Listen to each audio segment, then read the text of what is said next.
Hello, వినిపెడుతుందా? వినిపిస్తుంది. Right right. Auditor యొక్క బాధ్యతల గురించి మీరు నోట్స్ పెట్టారు చూసారా? ఆడిటర్ బాధ్యతలు చూశారు కదా? సార్ అది ఫస్ట్ పేజ్ క్లారిటీగా లేదు సార్. ఆ, క్లారిటీగా లేదా? మళ్ళీ చూస్తాం నెమ్మదా. క్లారిటీ లేదా? ఫస్ట్ పేజ్ అమ్మా. మిగతా లేదు సార్. ఎంతవరకు వచ్చింది నీకు? అంతా పూర్తిగా వచ్చింది కదా? పూర్తిగా వచ్చిందా లేదా? పూర్తిగా అంటే నీకు అంతా ఉంది సార్. ఫస్ట్. ఫస్ట్ పేజ్ మాత్రం సరిగ్గా ఓకే ఓకే, సరే సరే చూస్తాం. సరే, ఇప్పుడు మనం ఆడిట్ సింపుల్గా చెప్పేస్తాం ఇప్పుడు మీకు. ఎందుకంటే మండే నుంచి మిడ్ టర్మ్ ఎగ్జామ్స్ ఉంటాయి కాబట్టి ఆ క్వశ్చన్ పేపర్ చెప్పాలా. ఆ క్వశ్చన్ పేపర్ మీకు గ్రూప్లో కూడా పెట్టడం జరుగుతుంది. సరే, ఇప్పుడు క్రిమినల్ బాధ్యతలు, ఆడిటర్ యొక్క క్రిమినల్ బాధ్యతలను గురించి మనం తెలుసుకోవాలంటే ఆ ఆడిటర్ యొక్క క్రిమినల్ బాధ్యతల్ని 4 రకాలుగా వర్గీకరించవచ్చు. ఒకటి, కంపెనీల చట్టం కింద బాధ్యతలు. 2, ఆదాయం పన్ను చట్టం కింద బాధ్యతలు. 3, భారత శిక్షా స్మృతి కింద బాధ్యతలు. 4, భారత చార్టర్డ్ అకౌంటెంట్ల చట్టం కింద బాధ్యతలు. ఇది కంపెనీల చట్టం కింద బాధ్యతలు తీసుకున్నట్లయితే ఆడిటర్ హోదాలో కానీ లేదా అధికార హోదాలో కానీ భారత కంపెనీల చట్టం 2013 కింద నేరాలుగా పరిగణించినటువంటి లోపాలు చేసినప్పుడు అతనికి జరిమానా కానీ లేదా కారాగార వచ్చే శిక్ష కానీ 2 శిక్షలు కానీ కోర్టు విధించడం జరుగుతుంది. మిగతా వాళ్ళు ఇద్దరు ఏమో నెట్ ప్రాబ్లం వచ్చిందా?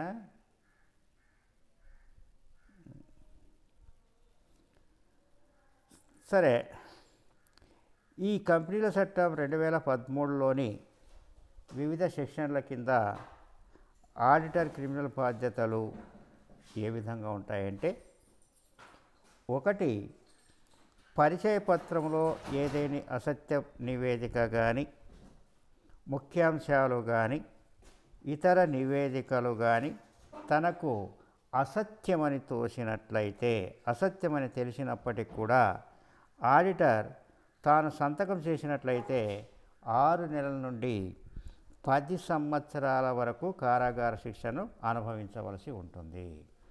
అంటే పరిచయ పత్రం అంటే మనకు తెలుసు. ఆ పరిచయ పత్రాన్ని జారీ చేసేటువంటి సందర్భంలో ఏదైనా అసత్య ప్రకటన, దాని కంపెనీ గురించి అసత్యంగా అబద్ధపు ప్రకటన ఉండి అది తెలిసి కూడా ఆడిటర్ సంతకం చేసినట్లయితే ఆ ఆడిటర్కి 6 నెలల నుండి 10 సంవత్సరాల వరకు కూడా కారాగార శిక్ష విధించడానికి అవకాశం ఉంటుంది. రెండోది ఏమంటే, ఆడిటర్ తన నివేదికను ఇవ్వడంలో కానీ, సంతకం చేయడంలో కానీ లేదా ఆమోద ముద్ర వేయడంలో కానీ నిర్లక్ష్యం చేసినట్లయితే 1 సంవత్సరం కారాగార శిక్ష మరియు 25,000 నుంచి 5 లక్షల రూపాయల వరకు జరిమానా విధించడం జరుగుతుంది. అంటే ఆడిటర్ తన నివేదికను ఇవ్వడంలో కానీ, అంటే ఆడిట్ అంతా పూర్తి అయిన తర్వాత ఆడిట్ నివేదిక ఒక రిపోర్ట్ ఇస్తాడు తన అభిప్రాయాలను తెలియజేస్తూ, ఆ రిపోర్ట్ని ఇవ్వడంలో కానీ, సంతకం చేయడంలో కానీ లేదా దానిపైన సీలు వేయడంలో, ఆమోద ముద్ర వేయడంలో కానీ ఏదైనా నిర్లక్ష్యం చేసినట్లయితే, నెగ్లిజెన్స్ చేసినట్లయితే అప్పుడు అతనికి కారాగార శిక్షతో పాటుగా మరియు 25,000 రూపాయలు, మినిమం 25,000 రూపాయల నుంచి 5 లక్షల రూపాయల వరకు జరిమానా విధించడం జరుగుతుంది. నెక్స్ట్ పాయింట్ ఏంటంటే, కంపెనీ వ్యవహారాలపై శోధన చేయడానికి, అంటే శోధన చేయడానికి కేంద్ర ప్రభుత్వం నియమించినటువంటి అధికారికి సహాయం అందించవలసినటువంటి బాధ్యత కూడా మన ఈ ఆడిటర్కు ఉంటుంది. అంటే కేంద్ర ప్రభుత్వం కొన్ని సందర్భాల్లో కంపెనీ యొక్క పరిస్థితుల గురించి శోధించాలి, ఆడిట్ దాని గురించి పరిశోధన చేయండి అని చెప్పి ప్రత్యేకమైనటువంటి ఒక అధికారిని నియమించినట్లయితే ఆ అధికారికి ఈ ఆడిటర్ సహాయపడవలసినటువంటి అతనికి తోడ్పాటు అందించవలసినటువంటి బాధ్యత ఉంది. అందుకు విరుద్ధంగా అతనికి సహాయపడటంలో ఏమైనా విరుద్ధంగా ప్రవర్తించినట్లయితే 1 సంవత్సరం కారాగార వాసంతో పాటు అంటే జైలు శిక్షతో పాటుగా ₹1,00,000 వరకు జరిమానా విధించడం జరుగుతుంది. ఇది ఈ విధంగా ఉంటాయి. ఇంకొక పాయింట్ ఏంటంటే ఇక్కడ కేంద్ర ప్రభుత్వ అధికారి నివేదిక ఆధారంగా అపరాధులైనటువంటి అధికారులపై కేంద్ర ప్రభుత్వం చర్య తీసుకుంటుంది జనరల్గా. అటువంటి సందర్భంలో ఆడిటర్ సహకరించాలి. ఆ విధంగా సహకరించకపోయినట్లయితే కోర్టు ధిక్కారం నేరం కింద అతడు శిక్షార్హుడు అవుతాడు.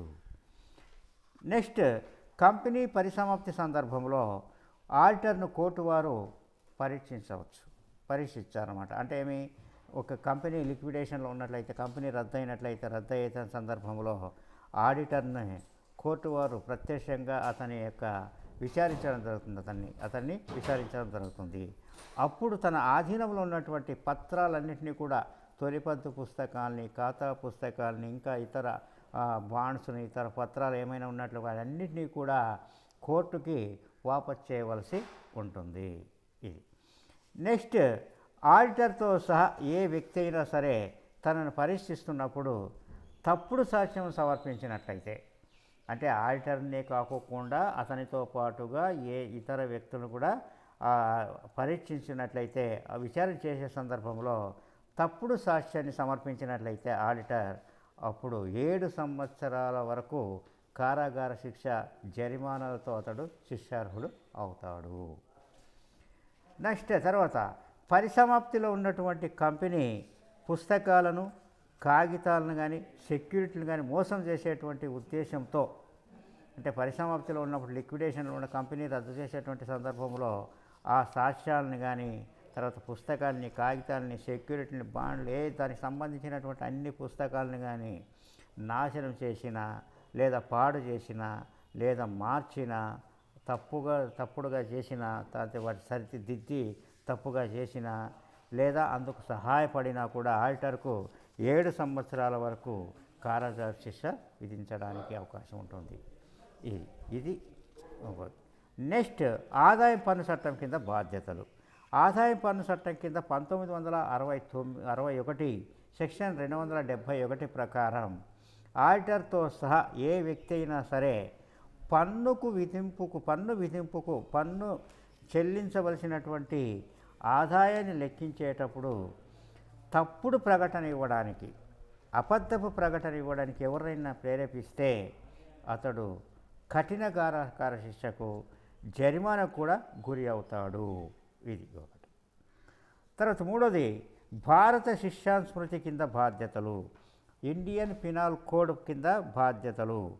ఇండియన్ పినాల్ కోడ్ సెక్షన్ 197 ప్రకారం, న్యాయశాస్త్రం ప్రకారం ఇవ్వవలసినటువంటి సర్టిఫికెట్ అసత్యమని తెలిసి ఉండి ఇచ్చినా, లేదా సంతకం చేసినా కూడా ఆడిటర్ అబద్ధపు సాక్ష్యం ఇచ్చినప్పుడు ఏ శిక్షకు గురి అవుతాడో ఆ శిక్షకు గురి అవుతాడు. అంటే ₹1000 వరకు జరిమానా, లేదా జైలు శిక్ష, లేదా రెండింటినీ కూడా విధించవచ్చును. ఇది. తర్వాత భారత చార్టర్డ్ అకౌంటెంట్ చట్టం కింద బాధ్యతలు.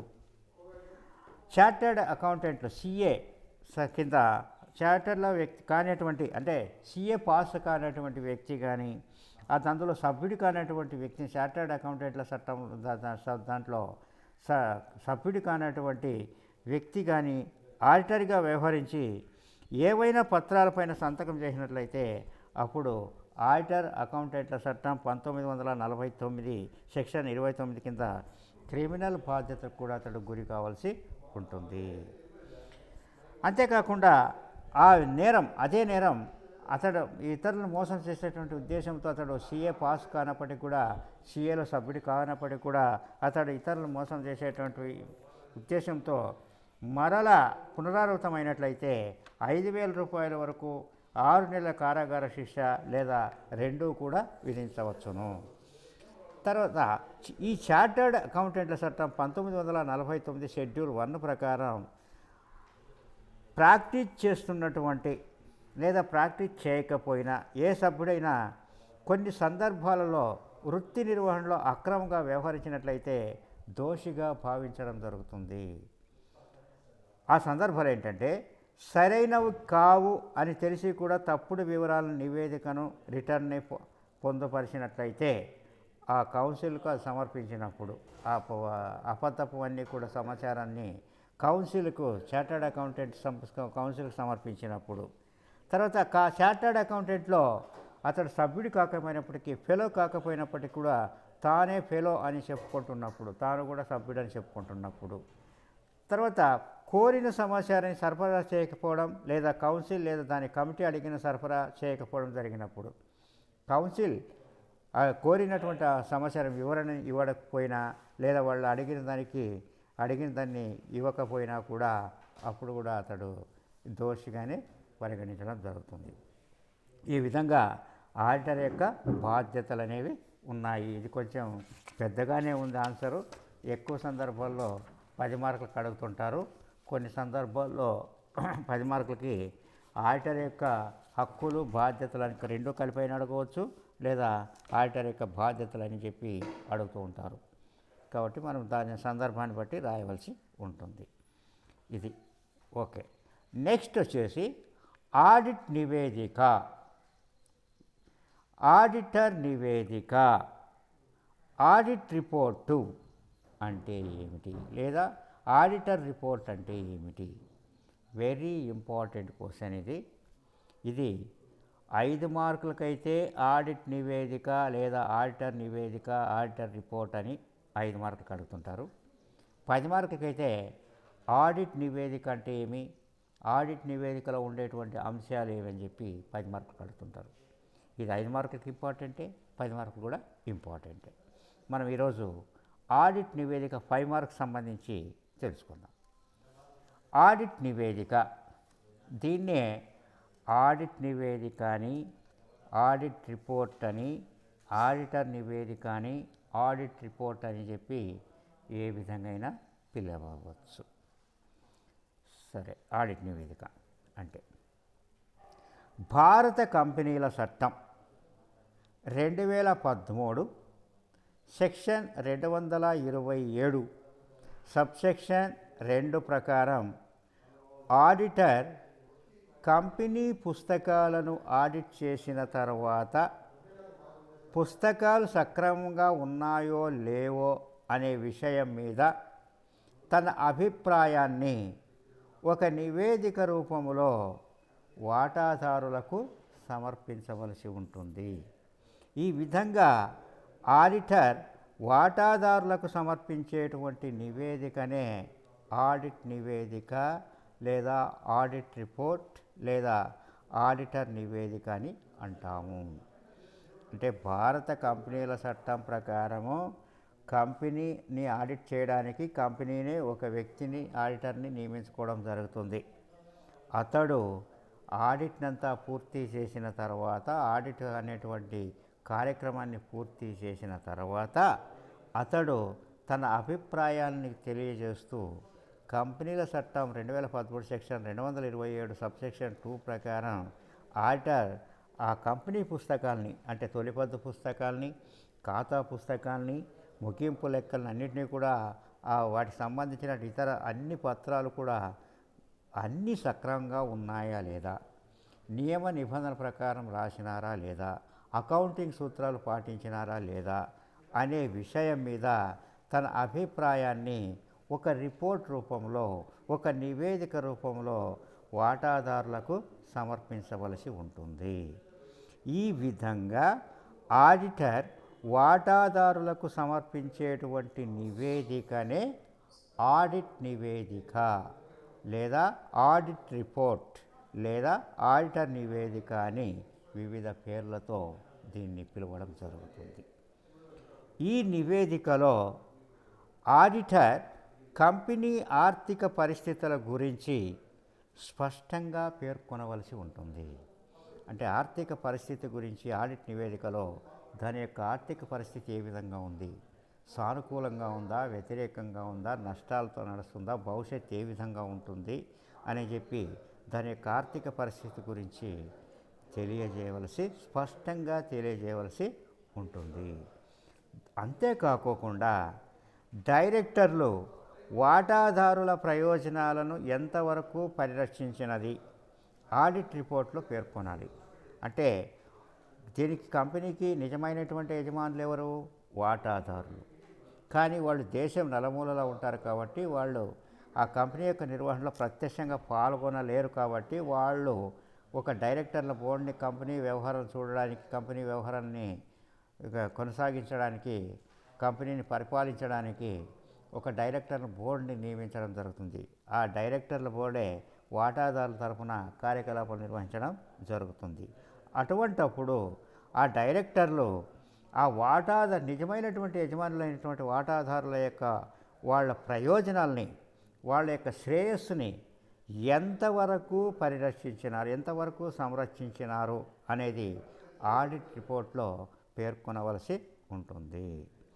ఒకవేళ ఖాతాలలో అసంతృప్తికరమైనటువంటి విషయాలు ఉన్నట్లయితే తొలిపద్దు పుస్తకాల్లో కానీ, ఖాతా పుస్తకాల్లో కానీ అసంతృప్తికరమైనటువంటి ఆడిటర్కు అవి నియమ నిబంధన ప్రకారం లేవని, అకౌంటింగ్ సూత్రాల ప్రకారం లేవని, అసంతృప్తిగా ఉన్నట్లయితే, తృప్తిగా లేకపోయినట్లయితే, అటువంటి విషయాలు ఉన్నట్లయితే వాటిని ఆడిటర్ తన రిపోర్ట్లో పొందపరచవచ్చున్నటువంటి ఏ విషయాలపైన అతడు అసంతృప్తిగా ఉన్నాడు, ఏ విషయాలు నియమ నిబంధన ప్రకారం లేవు, సక్రమంగా లేవు అని చెప్పి అతడు తన రిపోర్ట్లో, ఆడిట్ నివేదికలో పొందపరచవలసి ఉంటుంది. తాను ఆడిట్ చేసిన ఖాతాలపై తన అభిప్రాయాన్ని ఆడిటర్ తన నివేదికలో పొందుపరచాలి. ఈ విధంగా అంటే ఆడిట్ నివేదిక పైన కూడా తన అభిప్రాయాన్ని అది పొందుపరుస్తూ అతడు ఒక నివేదికలో తెలియజేయవలసి ఉంటుంది. ఒక కంపెనీ ఖాతా పుస్తకాలను ఆ కంపెనీ డైరెక్టర్లు నిర్వహించడం జరుగుతుంది. జనరల్గా అంటే యజమానులు, కంపెనీ యొక్క యజమానులు ఇంతవరకు చెప్పుకున్నాం, దేశం నలుమూలలో ఉంటారు, వాళ్ళు ప్రత్యక్షంగా పాల్గొనలేరు. అందువల్ల భాగస్వామ్యంలో అయితే కొంతమంది భాగస్తులు కంపెనీ భాగస్వామ్య పుస్తకాలను నిర్వహించడం జరుగుతుంది. కానీ ఇక్కడ ఆ విధంగా నిర్వహించడానికి అవకాశం అనేది ఉండదు. కంపెనీ డైరెక్టర్లు నిర్వహించడం జరుగుతుంది. వారు వాటిని సక్రమంగా నిర్వహించినారా లేదా అనే విషయం మీద తన అభిప్రాయాన్ని ఒక రిపోర్ట్ రూపంలో అందజేయడానికి ఆడిటర్ నియమించబడతాడు. ఆ ఆడిటర్ను డైరెక్టర్లు నియమించినా, వాటాదారులు నియమించినా అతని రిపోర్ట్ను సమర్పించవలసింది మాత్రం వాటాదారులకే. అంటే కొన్ని సందర్భాల్లో మొదటి ఆడిటర్ని డైరెక్టర్ నియమిస్తారు, తర్వాత ఆడిటర్లని సాధారణ సమావేశాల్లో వాటాదారులు నియమిస్తారు. ఎవరు నియమించినప్పటికీ, డైరెక్టర్లు నియమించినా లేదా వాటాదారులు నియమించినా కూడా వాళ్ళు తన నివేదికను, ఆడిట్ రిపోర్ట్ను సమర్పించవలసింది ఎవరికి? కంపెనీ నిజమైనటువంటి యజమానులైనటువంటి వాటాదారులకు మాత్రమే. ఆ రిపోర్ట్ను వాటాదారుల పేరు రాసి, ఆ రిపోర్ట్ మీద వాటాదారుల యొక్క పేరు రాసి సరాసరి వాటాదారులకి అందే విధంగా బాధ్యత కలిగినటువంటి ఆఫీసర్ ద్వారా, కంపెనీలో బాధ్యత కలిగినటువంటి ఒక అధికారి ద్వారా సమర్పించవలసి ఉంటుంది. డైరెక్ట్గా వాటాదారులకు అతడు సమర్పించిన అవసరం లేదు. అతడు డైరెక్ట్గా వాటాదారులకి ఒక అధికారి ద్వారా సమర్పించవలసి ఉంటుంది. ఆడిటర్ తన నివేదికను వాటాదారులకు సమర్పించుట అనేది ఆడిటర్ ప్రధాన విధుల్లో ఒకటి. ఆడిటర్ నిర్వహించేటువంటి ప్రధాన విధులు అనేకం ఉన్నాయి. వాటిలో అత్యంత ప్రధానమైనది ఆడిట్ నివేదికను ఆడిటర్ వాటాదారులకు సమర్పించుట అనేది కూడా అతి ముఖ్యమైనటువంటి విధి. కంపెనీ గురించిన యథార్థ విషయాలను తెలుసుకోవడానికి ఆడిటర్ తన నివేదిక అనేది అత్యంత ప్రయోజనకరము. అంటే కంపెనీ గురించినటువంటి యథార్థ, తన యొక్క ఆర్థిక పరిస్థితి ఏమిటి, లాభాలు ఆర్జిస్తుందా, నష్టాలు ఆర్జిస్తుందా, లేదా దాని యొక్క పరిస్థితి ఏమిటని తెలుసుకోవడానికి ఈ ఆడిట్ నివేదిక అనేది అత్యంత ప్రయోజనకరంగా ఉంటుంది. కంపెనీతో వ్యవహరించే ఇతరులు కూడా ఆడిట్ నివేదికపై ఆధారపడి వ్యవహరిస్తారు. అంటే కేవలం వాటాదారులు, డైరెక్టర్లే కాకుండా కంపెనీతో వ్యవహరించేటువంటి ఈ బయటి వ్యక్తులు, అంటే రుణదాతలు కావచ్చు, ఇంకా బయట వ్యక్తులు ఎవరైనా కావచ్చు, వాళ్ళు కూడా ఈ ఆడిట్ నివేదిక పైనే ఆధారపడి వాళ్ళు నిర్ణయించుకోవడం జరుగుతుంది, వాళ్ళు వ్యవహరించడం జరుగుతుంది. ఇది ఈ విధంగా ఆడిట్ భారత కంపెనీల చట్టం ప్రకారము ఖచ్చితంగా ఆడిటర్ తన అభిప్రాయం తెలియజేస్తూ ఆ కంపెనీ యొక్క పుస్తకాలు సక్రమంగా ఉన్నాయా లేదని తెలియజేస్తూ వాటాదారులకు సమర్పించేటువంటి నివేదికనే తన అభిప్రాయాన్ని తెలియజేస్తూ తయారు చేసి సమర్పించేటువంటి నివేదికనే ఏమంటాము? ఆడిట్ నివేదిక అంటాం. దీన్ని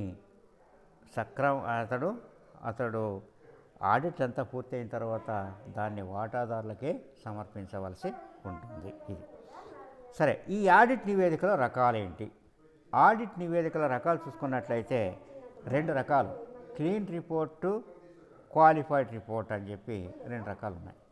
క్లీన్ రిపోర్ట్ అంటే క్లీన్ నివేదిక అంటే పరిశుద్ధంగా ఉన్నటువంటి రిపోర్ట్, ఇంకా దాంట్లో ఎటువంటి దోషాలు మోసాలు ఏమీ లేవు, అంత క్లీన్గా ఉన్నన్ని పుస్తకాలని కూడా సక్రమంగా నిర్వహించబడడం జరిగింది, నియమ నిబంధనల ప్రకారం రాయడం జరిగింది, ఎటువంటి దోషాలు లేవు, ఎటువంటి మోసాలు లేవు, ఏ విధంగానూ కూడా అన్ని విధాలు కూడా సంతృప్తికరంగా ఉన్నాయి అని చెప్పి ఆడిటర్ ఇచ్చేటువంటి నివేదికనే క్లీన్ రిపోర్ట్ అంటారు. అంటే ఆడిటర్ తన ఆడిట్ చేసిన కంపెనీ పుస్తకాలన్నీ కూడా సక్రమంగా ఉన్నాయని సంతృప్తి చెందినట్లయితే ఆడిటర్ ఇచ్చేటువంటి రిపోర్ట్నే క్లీన్ రిపోర్ట్ అంటాం. అన్ని పుస్తకాలు కూడా సక్రమంగా ఉన్నాయి, ఎటువంటి దోషాలు లేవు, అన్నీ సక్రమంగా ఉన్నాయని చెప్పి ఆడిటర్ ఇచ్చేటువంటి రిపోర్ట్నే ఏమంటాము? క్లీన్ రిపోర్ట్ లేదా పరిశుద్ధ నివేదిక అని కూడా అంటాము. తర్వాత క్వాలిఫైడ్ రిపోర్ట్ అంటే ఇది పరిమితమైనటువంటి రిపోర్ట్. దీంట్లో కొన్ని అభిప్రాయం అంటే కొన్ని పొరపాట్లు కూడా ఉండవచ్చు, కొన్ని దోషాలు ఉండవచ్చు, కొన్ని మోసాలు అట్లా కొన్ని సక్రమంగా ఉండకపోవచ్చు, కొన్ని పద్ధతుల ప్రకారం రాసి ఉంటారు, కొన్ని పద్ధతులు లేకుండా రాసి ఉండవచ్చు. అటువంటి దానికి సంబంధించి క్వాలిఫైడ్ రిపోర్ట్ అంటాం. అంటే కంపెనీ డైరెక్టర్లకు తనకు ఇచ్చినటువంటి వివరాలు తృప్తికరంగా లేకపోయినను తన అభిప్రాయంలో ఆస్తి పట్టి లాభ నష్టాల ఖాతా కంపెనీ వ్యవహారాల స్థితి తాలూకు యథార్థమైనటువంటి న్యాయ దృశ్యాన్ని ప్రతిబింబింప చేయకపోయినా ఏ విషయాలలో అవన్నీ కూడా అసంతృప్తిగా ఉన్నాయో అని తెలియజేస్తూ ఆడిటర్ ఇచ్చేటువంటి రిపోర్ట్నే క్వాలిఫైడ్ రిపోర్ట్ అంటాము. క్లీన్ రిపోర్ట్ అంటే ఎటువంటి మోసాలు ఉండవు, అంతా క్లీన్గా ఉంటుంది, అన్ని నియమ నిబంధనల ప్రకారం ఉండడం. క్వాలిఫైడ్ రిపోర్ట్ అంటే కొన్ని విషయాల్లో ఇతడు అసంతృప్తి చెందవచ్చు. ఈ విధంగా కంపెనీ డైరెక్టర్లు కొన్ని విషయాల్లో అతనికి అనుమానం వచ్చినప్పుడు ఆ అనుమానాస్పదమైన పరిస్థితుల్లో అతడు కంపెనీ యొక్క అధికారులు లేదా కంపెనీ యొక్క ఉద్యోగస్తులని వివరణలు అడిగి తెలుసుకోవచ్చు.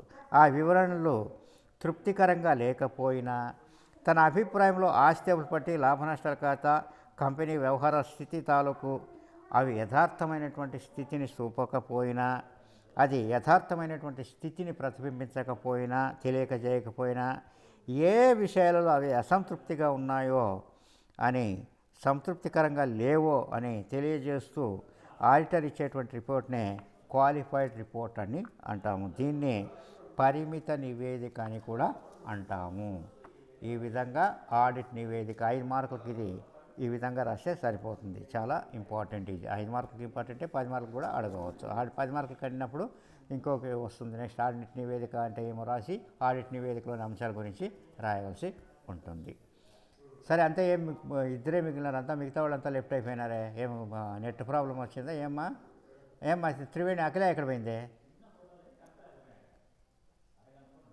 నవీన్ సార్ అఖిల్ ఫోన్లోనేమో ఉందంట సార్. చెప్పమ్మా.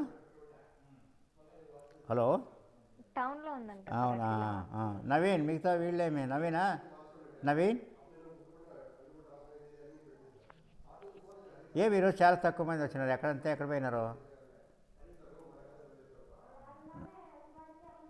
సరే ఏమా త్రివేణి, ఇప్పుడు క్వశ్చన్ పేపర్ పెడతాను. మీరు మీ ఫ్రెండ్స్కి నవీన్ మీ ఫ్రెండ్స్ అందరికీ చెప్పండి. ఖచ్చితంగా ప్రిన్సిపాల్ సార్ చాలా స్ట్రిక్ట్గా దీని గురించి మొన్న ఫోన్ చేసి చెప్పడం, ఇది మీటింగ్ పెట్టుకొని చెప్పడం జరిగింది. కాబట్టి ఖచ్చితంగా ఎవరైతే మిడ్ టర్మ్ ఎగ్జామ్స్ రాసి ఎవరైతే ఇప్పటి నుంచి ఆన్లైన్ క్లాస్కి వస్తారో వాళ్ళకి మాత్రమే మిడ్ మార్క్స్ ఇవ్వండి, హాల్ టికెట్లు ఇది ఎగ్జామినేషన్ ఫీజు కట్టేసుకుంటే హాల్ టికెట్లు ఇవ్వండి అని చెప్పడం జరిగింది. కాబట్టి మీరు ఖచ్చితంగా సోమవారము మధ్యాహ్నం కదా ఎగ్జామ్ ఉండేది, మీకు ఖచ్చితంగా 1 hour 25 మార్క్స్కి ఎగ్జామ్ ఉంటుంది. మన ఫస్ట్ పేపర్ మందే కాబట్టి సాధ్యమైనంత వరకు ఎక్కువ మంది వచ్చేటట్లా ఫోన్ చేసి ఒకరికొకరు ఫోన్లు చేసుకొని అందరికీ రండి. నేను కూడా చేస్తాను, కానీ నేను చెప్పేదానికంటే మీరు చెప్తే ఇంకా బాగుంటుంది. నేను చెప్పేది ఒక రకంగా ఉంటుంది, మీరు చెప్పేది అయితే బాగుంటుంది. కాబట్టి మీరు ఫోన్లు చేసుకొని అందరూ మిడ్ టర్మ్ ఎగ్జామ్స్ రండి. ఇది లాస్ట్ ఇంకా లాస్ట్ సెమిస్టర్ కదా, ఊరికి ఎవరు ఇబ్బంది పడొద్దండి. నన్ను ఇబ్బంది పెట్టుకోకుండా మీరు ఇబ్బంది పడుకోకుండా అందరూ వచ్చి సక్రమంగా జరిగేటట్టు చూడండి. కాబట్టి 1 hour 2 నుంచి 3 వరకు ఎగ్జామ్ ఉంటుంది, అది రాసేసుకోవచ్చు. సరే, అందరికీ ఫోన్లు చేసి మరొకసారి చెప్పండి, రమ్మని చెప్పండి. సోమవారము కంప్యూటర్ వాళ్ళు కూడా వాళ్ళకి మీకు ఆడిటింగ్ పేపరే, వాళ్ళు చాలామంది వస్తారు, మీరు కూడా రాండి. ఫోన్లు చేసి అందరికీ చెప్పండి. సరే, ఒకసారి క్వశ్చన్ పేపర్ మీకు పెడతాను, ఒకసారి చూడండి. ఆడిటింగ్ మరియు విజిల్ మెకానిజంను నిర్వచించండి. ఇక్కడ మీకు ప్యాటర్న్ ఏ విధంగా ఉంటుంది? 25 మార్కులకి 25 మార్కులకే సెక్షన్ ఏ, సెక్షన్ బి 25 మార్కులకే మీకు పేపర్ కాబట్టి 1 hour 25 పేపర్కి mid term. First term mid టర్మ్కి సంబంధించి మనము 2 యూనిట్లు అనుకున్నాం, ఆ 2 యూనిట్లకు సంబంధించి క్వశ్చన్ పేపర్ కూడా చెప్పేస్తాను. ఆడిటింగ్ మరియు విజిల్ మెకానిజంని నిర్వచించండి, చెప్పుకోవడం జరిగింది దీని గురించి. రెండోది, ఆడిటింగ్ యొక్క ప్రాముఖ్యత ఏంటి? ఇది 10 మార్కులకి ఇవ్వచ్చు, 5 మార్కులకి ఇవ్వచ్చు, కానీ మన 2 యూనిట్లే కాబట్టి 5 మార్కులకి ఇవ్వడం జరిగింది. దీన్ని 5 మార్కులు తగ్గట్టుగా మీరు రాయాలి. నెక్స్ట్, అంతర్గత తనిఖీ మరియు అంతర్గత నియంత్రణ అంటే ఏమిటి? ఆడిట్ కార్యక్రమం అంటే ఏమిటి? దోషాలు రకాలేంటి? ఇవి కూడా చెప్పుకోవడం జరిగింది. లేఖక దోషాలు, సిద్ధాంతపరమైన దోషాలు, ఇవన్నీ కొన్ని చెప్పుకోవడం జరిగింది కదా అప్పుడు. అవి ఆడిట్ ప్లాన్, ఆడిట్ ప్రణాళిక అంటే ఏమి? ఇది అంటే 6 క్వశ్చన్స్ ఇవ్వడం జరుగుతుంది. సెక్షన్ ఏలో 6 క్వశ్చన్స్ ఇవ్వడం జరుగుతుంది. ఈ 6 మీకు ఇష్టం వచ్చినటువంటివి 3 ఏవైనా రాయొచ్చు. 3 క్వశ్చన్స్ రాస్తే చాలు ఆన్సర్, 3 క్వశ్చన్స్కి ఆన్సర్ రాస్తే చాలు. అది అంటే మీరు రాయాల్సింది ఈ 6 రాస్తే సరిపోతుంది. అంటే 5 మార్కులకు ఒకటి అంటే 15 మార్కులు దానికి. ఇక 10 మార్కులకు సంబంధించి ఫస్ట్ యూనిట్లో ఒకటి, సెకండ్ యూనిట్లో ఒకటి ఇవ్వడం జరుగుతుంది. ఆ రెండింటిలో ఏది రాసినా ఒక్కటి రాస్తే చాలు. ఆ 10 మార్కులకి ఆడిటింగ్ ఉద్దేశాలు వివరించండి. అంటే అప్పుడు మీరు ఆడిటింగ్ అంటే ఏంటో నిర్వచనం రాసి ఆడిటింగ్ ఉద్దేశాల గురించి రాయాలి.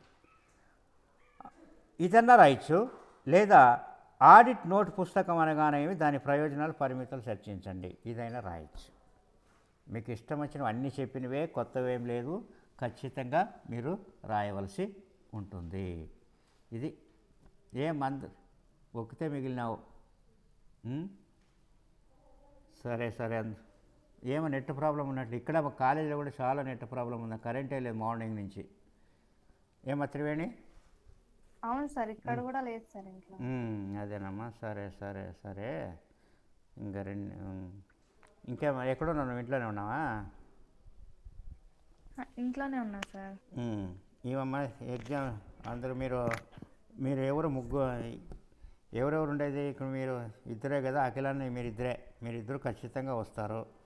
సోమవారము మధ్యాహ్నం కదా ఎగ్జామ్ ఉండేది, 2 గంటల నుంచి 3 గంటల వరకు ఎగ్జామ్. ఆర్టింగ్ పేపరే మంది. ఏం నవీన్ రెడ్డి? Hello sir. ఏం అట్లా లెఫ్ట్ అవుతున్నావు సార్? Network problem sir. మిగతా వాళ్ళు అందరూ నెట్వర్క్ ప్రాబ్లం ఉన్నట్టుంది ఈరోజు. ఇక్కడ కాలేజీలో కూడా నెట్వర్క్ చాలా ప్రాబ్లం ఉంది. ఆ క్వశ్చన్ పేపర్ చెప్తాను, క్వశ్చన్ పేపర్ పెడతాను. క్వశ్చన్ పేపర్ పెడతాను. 5 మార్కులు 3 రాయాలా, 10 మార్కులతో ఒకటి ఏదో ఒకటి రాయాలా. క్వశ్చన్ పేపర్ పెడతాను, మీట్లో పెట్టుకో, మీట్లో 1 నిమిషం. తర్వాత వచ్చేసి మిగతా వాళ్ళకు కూడా చెప్పు, మిడ్ టర్మ్ ఎగ్జామ్స్ రాయకపోతే చాలా మిడ్ టర్మ్ మార్క్స్ కూడా పంపబడవు, తర్వాత ఎగ్జామినేషన్ ఫీజు కూడా కట్టేసుకోరు, చాలా ఇబ్బంది పడతారు. 6th సెమ్ ఇంకా లాస్ట్ సెమ్ ఇస్తారు కదా, ఎందుకు ఇబ్బంది పడతారు ఊరికే? అందరికీ ఫోన్ చేసి సోమవారం ఫస్ట్ పేపర్ మందే కాబట్టి చాలామంది వచ్చేటట్లు చూడండి. నేను ఫోన్ చేస్తా, మీరు కూడా చేయండి. నేను చేస్తే ఒక రకంగా ఉంటుంది, మీరు చేస్తే బాగుంటుంది, మీరు చేస్తే ఒక రకంగా ఉంటుంది. కాబట్టి మీరు ఫోన్ చేసి సోమవారము ఎగ్జామినేషన్ రండి. ఇంకా ఆ వీక్ అంతా మీకు ఇవి ఆన్లైన్ క్లాసులు ఏమి ఉండవు. ఇంకేమైనా మీ డౌట్ ఉంటే అడగవచ్చు కావాలంటే. త్రివేణి కానీ నవీన్ రెడ్డి కానీ మీ డౌట్లు ఏమైనా ఉంటే అడగండి. ఏం లేవా? ఏం లేదు సార్. అట్లే ఉండండి ఒక నిమిషం. మీకు క్వశ్చన్ పేపర్ పెడతాను, ప్రిపేర్ కాండి. సోమవారం ఎగ్జామ్ రాయండి. ఆల్ ది బెస్ట్ అందరికీ.